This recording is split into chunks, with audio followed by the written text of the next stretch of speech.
நல்ல கல் தோசை, சூப்பரான ஒரு கல் தோசை கூட சின்ன வெங்காய சட்னி சூப்பர் காம்பினேஷன். வாங்க இந்த சட்னி எப்படி பண்ணலான்றது பார்ப்போம். முதல்ல நம்ம கொஞ்சம் சோம்பு போட்டுருவோம்.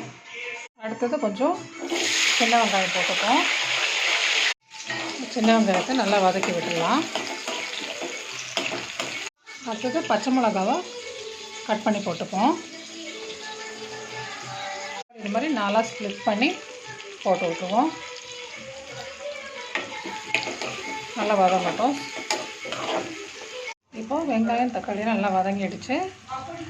இப்போ இந்த டைமில் நம்ம அடுப்பு ஆஃப் பண்ணிக்கலாம், ஆற விட்டுடலாம். அப்படி இந்த வெங்காயம் தக்காளியை இப்போ நம்ம அரைச்ச விழுத சேர்த்துக்கலாம். சூப்பரான சின்ன வெங்காய சட்னி ரெடி.